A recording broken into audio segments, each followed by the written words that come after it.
Welcome back, everyone. Wrapping up National Reading Month by talking about how stories can be powerful teachers. Joining us in this sponsored interview for more is Amy Edwards, the Executive Director of Elevated Charter School. Welcome back to the show, Amy. Thank you. This has been really fun month. The power of storytelling. I love this topic. Let's dive right in and talk about why.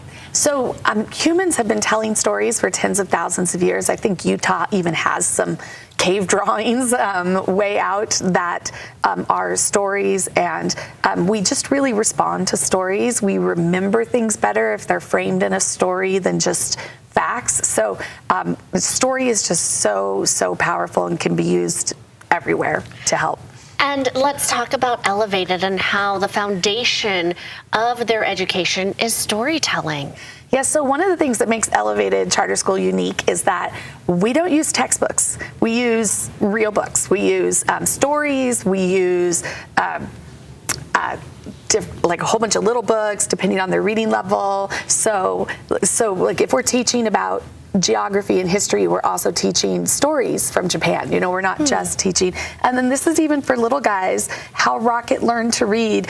It talks about phonics, but it just really kind of shows, because sometimes our little guys think, oh, I can't read like, you know, my big sister, brother, or mom and dad. But this shows how the process, and it's in a cute little story. So The Greedy Triangle is a funny book about that teaches geometry, but it's just a really funny story about this very greedy triangle who wants more sides. I love the approach, though, because I would think that you would be so inclined to love books and to love reading by this method. You have an example you wanted to share about a whole class participating in storytelling. Yes, so our 6th grade science for the upcoming year is actually a class called Jurassic Planet, and the whole class is a story. So it's similar to a role-playing game. Students actually can become characters, and they're working out this whole story arc as they learn about life and earth and space science.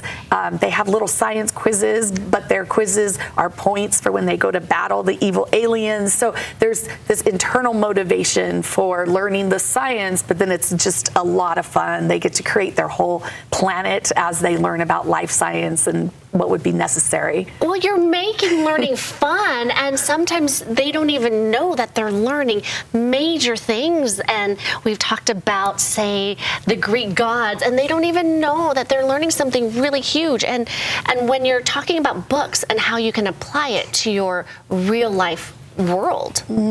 I mean, stories can even be used for parents out there. You'll get a lot more traction if instead of sort of reprimanding kids for bad behavior, you recount a story from your childhood, like, oh, you know, that happened to me when I was 7 and it was so frustrating. You know, they just respond better if we can give them. I think that's why people love Greek myths, Roman myths, you know, as opposed to just a list of, you know, all the Greek gods and what they did. And right, or just reading the philosophy itself, you know, even. But here's what it does. It creates connection and storytelling. I mean, this is why we're still talking about Greek gods. This is why we still share Shakespeare, because it reminds us that we're not alone. Somebody else went through something that I am now going through. It's so powerful. Yeah, we talked last week about classics, and, you know, what makes a classic is that it speaks to you on a little deeper level or different level every time you encounter it. And so as they encounter these stories, it just really helps them. We're doing, our youngest kids are doing Children Around the World for the upcoming year, and it's just stories of children who live in different countries and how they live compared to you, and also showing them some things are not that different, so they just really relate.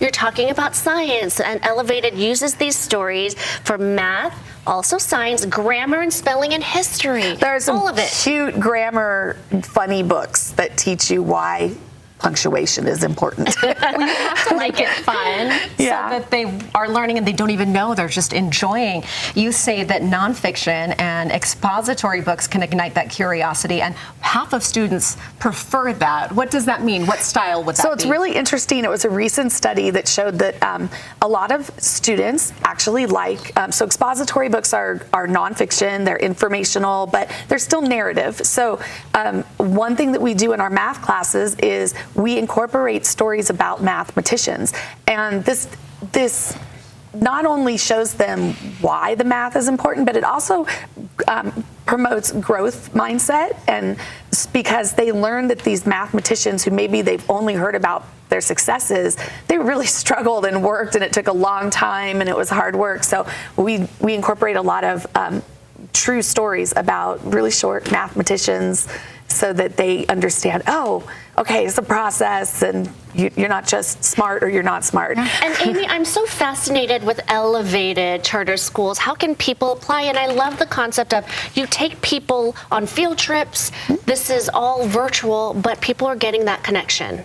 Yes, it's online. I cringe when I say it's an online school because all the classes are live online. So the teacher's right there. They have hands-on materials in front of them. They have books in front of them that we've shipped to them. And the teacher's walking them through these really interactive activities. And then we have, once a week, we have in-person, just either little activities for our pockets. We have pockets all over Utah.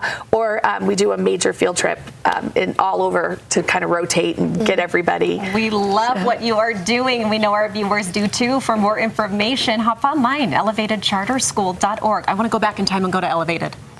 Yes, so let's cool. do it. Let's do it. All right.